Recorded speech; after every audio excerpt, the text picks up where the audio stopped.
All right, welcome back to the deep dive, everyone. Yeah, great to be back. For those just tuning in, we're continuing our journey through modern Indian history, a topic that's absolutely essential for, well, anyone who's curious about how India got to where it is today, but especially for our UPSC aspirants out there prepping for GS1. Exactly. Last time, we laid down some serious groundwork, right? Colonization, the rise of nationalism, that whole fight for independence. Yeah, a lot to cover. Now we're going to zoom in on the 19th and early 20th centuries and really try to get a handle on these powerful Hindu reform movements. A fascinating period, full of change. A time when, well, reformers saw some serious problems and said, hey, we got to do something about this. And these movements, they weren't just about, abstract philosophy or debate. Right. They had a real impact: education, women's rights, even tackling the deep-rooted caste system. Absolutely. Big changes. Before we dive into the specifics, could you set the stage for us a bit? Sure. Like, paint a picture of what 19th century India was like socio-religiously. Okay, so imagine a society steeped in tradition, right? Okay. Where practices like sati, the ritual immolation of widows Oh, wow. and child marriage were unfortunately quite accepted. The caste system, with its strict social hierarchy that was deeply entrenched too, leading to all sorts of inequalities. Right, right. And the reformers, they saw all this and thought this isn't compatible with a modern, just society. So they really set out to change things. Wow. It's amazing how sometimes seeing things so clearly can really spark a movement. Absolutely. So let's start with the big name, someone synonymous with reform. Raja Ram Mohan Roy, often called the father of modern India, right? Yeah, for good reason. He founded the Atmiya Sabha in 1814. Right. But then he really makes waves with the Brahmo Samaj in 1828. The Brahmo Samaj. Revolutionary for its time, really. Right. Centered around the worship of one god, Brahma, and it just flat out rejected traditional priests, elaborate rituals, animal sacrifices. Wow, a big shift. Instead, they emphasized reason, a more direct connection with the divine. So a much more stripped down, I guess you could say, approach to religion. In a way, yes. A big departure from the prevailing practices, for sure. And this really shook things up, right? It did. Attracted intellectuals, reformers, anyone looking for a more, shall we say, progressive Hinduism. It seems like the Brahmo Samaj really marks the start of this modern era of intellectual reform in India. I'd say so. It's amazing how one organization can have such a ripple effect. And it didn't stop there. The Brahmo Samaj, with its emphasis on reason, challenging the status quo that inspired other movements with similar goals. Ah, so it wasn't just a lone voice in the wilderness. No, not at all. Although their approaches to reform differed, definitely. That makes sense. Kind of like you plant a seed and it grows into a whole forest of different trees. That's a great way to put it. Each unique, but all connected. Yeah, exactly. So one of these movements that sprouted up was the Tapabodhini Sabha, right? Right.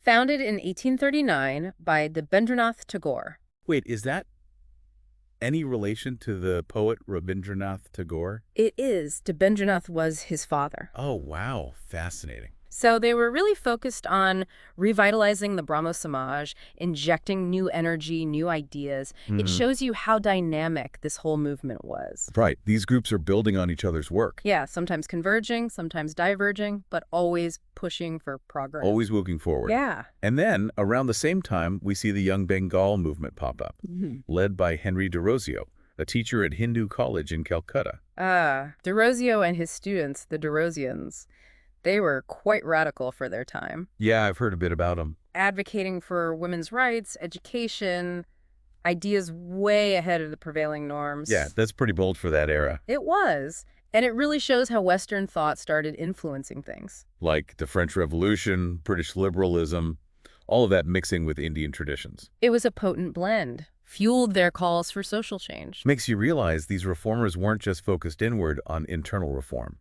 They were engaging with global ideas, too. Absolutely. Openness to those influences was crucial for their vision. I see. And then we come to the Prathana Samaj. This one has a really interesting origin story. Oh, tell me more. It actually evolved from a secret society called the Paramahansa Sabha. Wait, a secret society for social reform? Sounds like something out of a novel. I know, right? All about breaking down those caste and communal barriers in secret. Huh. But when they went public in 1867 as the Brahmo Samaj, their core belief was the unity of humanity. Interesting. Transcending those divisions of caste and creed, aligning with those emerging liberal values of the time. Makes sense. So they were more about persuasion, education, winning hearts and minds, rather than like direct confrontation. Exactly. Okay, so we've got the Brahmo Samaj, Tattvabhutini Sapa, Young Bengal, and the Prathana Samaj, all with their unique origins and strategies. Now, I think it's time we talk about another big movement, the Arya Samaj. Ah, yes, the Arya Samaj. Founded in 1875 by Swami Dayanand Saraswati, a pivotal figure in this whole movement. Okay, Dayanand, he rejected what he considered later additions to Hinduism, like the Puranas. Right. He believed a return to the pure Vedic teachings, the oldest scriptures, was the way to go for individual and societal upliftment. For those who might not be familiar, could you explain a bit about the Vedas and why they were so important to Dayanand? Sure. The Vedas, they're considered the foundational texts of Hinduism, right? Hymns, prayers, rituals. Got it. Dayanand, he saw them as the uncorrupted word of God, the source of all knowledge and spiritual truth. So stripping away anything he thought was a later addition or distortion? Exactly. Hindus rediscovering the true essence of their faith. Back to the roots. Exactly. A call to purify, revitalize Hinduism. And the Arya Samaj, they weren't just focused on beliefs, were they? They were big on education, too. Huge proponents, absolutely. They established schools, universities all across India, blending traditional and modern education. Wow, and this had a big impact, right? Especially in northern and western India, where they had a strong following. Their emphasis on education, I mean, that's remarkable. It is. They understood empowering people with knowledge is, well, crucial for society to advance. But it's important to remember, these movements weren't solely focused on religious matters. Some tackled specific social problems head-on. Yes. Sure. Like the Satyashodhak Samaj, right? Right. Founded in 1873 by Jyotiba Phule. A champion of the downtrodden he was. Yeah, I've heard that. Born into a lower caste. So he experienced that discrimination, that injustice firsthand. So I can only imagine that shaped his perspective quite a bit. Oh, absolutely. Can you tell us more about this Satyashodhak Samaj? They were dedicated to fighting for the rights of marginalized groups, especially those stuck in the lower rungs of the caste system. They condemned the caste system itself, calling for equality, justice for everyone, believed in the power of reason, education to uplift society. So really taking on that deeply ingrained social hierarchy head-on. They did. Their courage was incredible. Yeah. And alongside them, we have the Widow Remarriage Association, led by Vishnu Shastri Pandit, working hard to change things for widows in 19th century India. Now I'm curious, what was life like for widows during that time? Tough, really tough. Often ostracized, forced into seclusion, subjected to all these restrictive customs. Oh, wow. Considered inauspicious, remarriage, totally taboo. It's hard to imagine that kind of pressure, hardship these women faced. It was a difficult reality. So the Widow Remarriage Association, they were campaigning to make remarriage acceptable. They were challenging customs, advocating for humane treatment. It was an uphill battle, for sure. But their efforts brought about greater awareness, I imagine. Yes, and pushed for change. It's inspiring how these movements stood up for those who were most vulnerable. Definitely. And of course, we can't talk about reform without mentioning Swami Vivekananda. Ah, Vivekananda, a disciple of Ramakrishna Paramahansa, a fascinating figure. He took those ideas of Vedanta, the philosophical core of Hinduism, in a new direction, emphasizing practical Vedanta, its application in modern society. That's a bit different from Dayanand Saraswati's approach, wouldn't you say? It is. Dayanand was all about returning to the purity of the Vedas, rejecting outside influences. Vivekananda, though, he believed in engaging with the world, adapting, evolving. While still keeping those core Hindu values. Exactly. Say, a more outward-looking perspective, bridging tradition and a changing world. Yes, and he wasn't afraid to critique Indian society either. Oh, what were some of his critiques? He felt Indian society had become stagnant, overly focused on rituals and old customs. He called for a revival of the true spirit of Hinduism. Dynamic, engaged with the world, ready to evolve. So not just preserving the past, but propelling India into the future. Exactly. He believed by embracing progress, shedding those outdated practices, India could reclaim its place on the world stage. That's a powerful vision. So we've covered quite a few movements now, each unique, but with certain common threads. Yeah, definitely. What were some of those shared goals? How did their strategies differ? That's an excellent question. Let's unpack that further. But before we do, a quick reminder to our listeners, don't forget to subscribe and hit that like button if you're enjoying the deep dive. Yes, please do. We appreciate the support. Okay, now back to those common threads. What were the major issues these reformers were trying to address, and how did their strategies differ in tackling those issues? Well, they were deeply concerned about the state of Indian society, right? Yeah. Recognizing those problems we talked about. Caste discrimination, subjugation of women, outdated religious practices, and the lack of modern education. They all shared this vision of a more just, equitable, and progressive India. A lot to tackle, for sure. So how did they go about approaching these challenges? Well, their strategies were actually quite diverse as the issues themselves. Makes sense. Some, like the Brahmo Samaj, they favored persuasion and education as their main tools for change. Believed in, gradually shifting those societal norms through dialogue and enlightenment. Right. Others, like the Arya Samaj, they were a bit more assertive in challenging that traditional authority, advocating for that return to the what they consider the pure Vedic roots of Hinduism. So a range of approaches, from gentle persuasion to a more, assertive call to tradition. Exactly. It was a spectrum. Fascinating.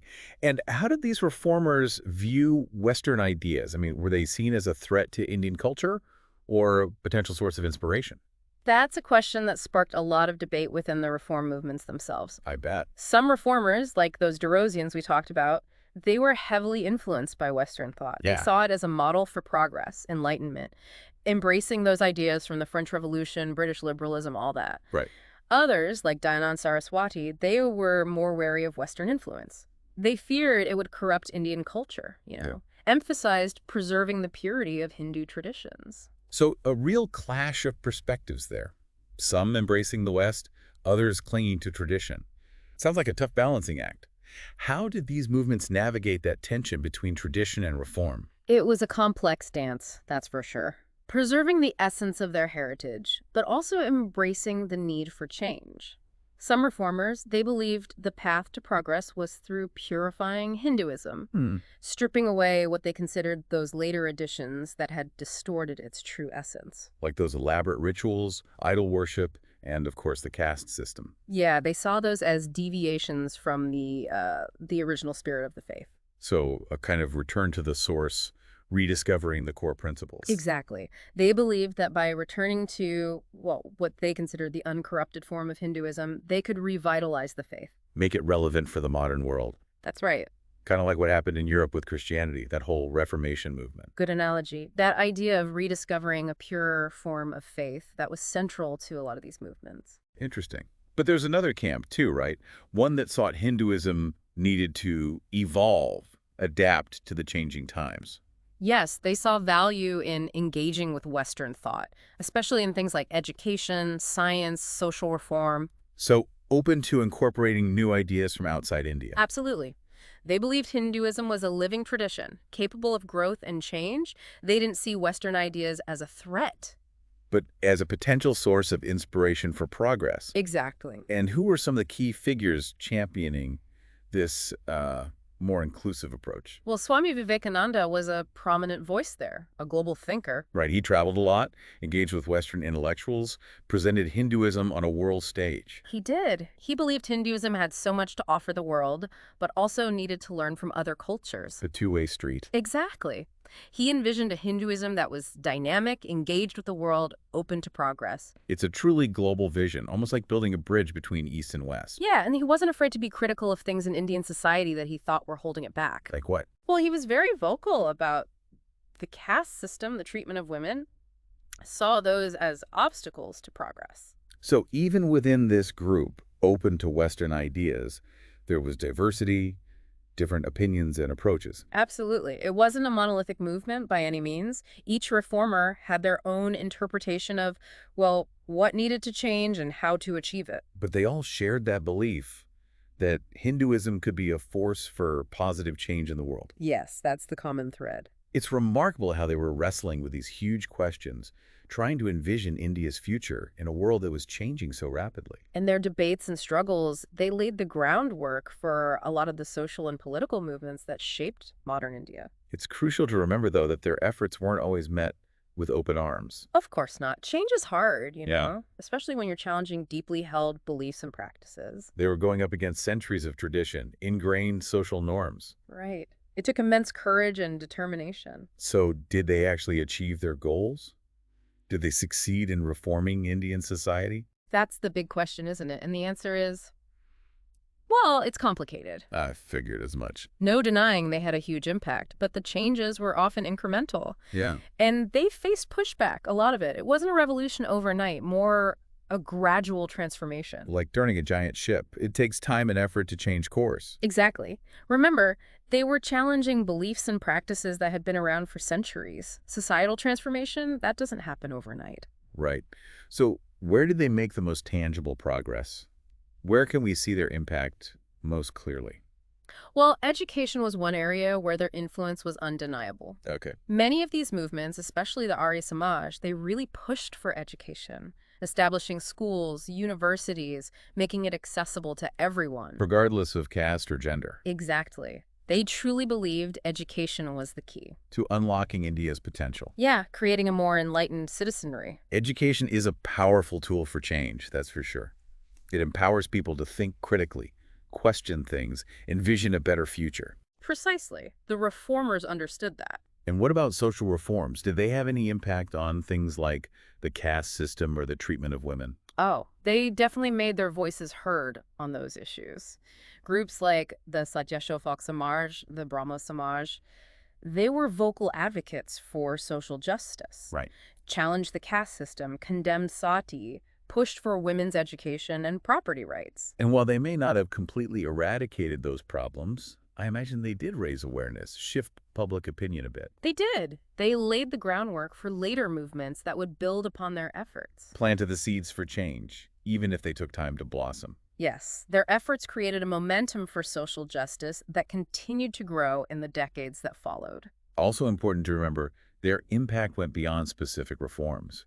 They contributed to that broader sense of national consciousness, Very true. That shared identity and purpose among Indians. shaping the very idea of what it meant to be Indian in the modern world. Absolutely. They were grappling with questions of identity, culture, belonging in a way that resonated with people from all walks of life, helping to define a new vision for India. Rooted in tradition, but also open to progress and change. Right. It's remarkable how these reform movements were so intertwined with the bigger currents of history, They were. contributing to that social, political, and cultural transformation of India. And their legacy continues to shape India today. Those debates they sparked about tradition, modernity, social justice, those are still relevant. So even though we might view them as historical events, their ideas and ideals still have a profound impact. They do. They remind us that change is an ongoing process, requires courage, commitment, and a willingness to challenge the status quo. Powerful stuff. Now, there's another layer to this story that we need to explore. Yes, there is. The relationship between these movements and the British colonial government. How did these reformers who were fighting for a better India view the British presence? Were they allies, obstacles? Another fascinating question. It really reveals those intricate dynamics of the period. Definitely. We'll have to delve into that when we return for the final part of our deep dive. Welcome back to the deep dive. We're in that final stretch now, still exploring those Hindu reform movements. And I got to say, I'm really curious about this relationship between the reformers and the British Raj. I mean, talking Yeah. about a complicated dynamic. Right? Oh, absolutely.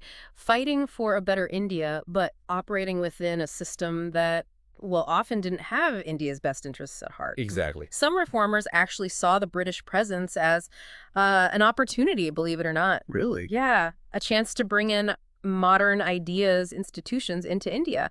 They thought collaborating with the colonial government could help their cause. So working within the system, trying to leverage it for positive change. Right.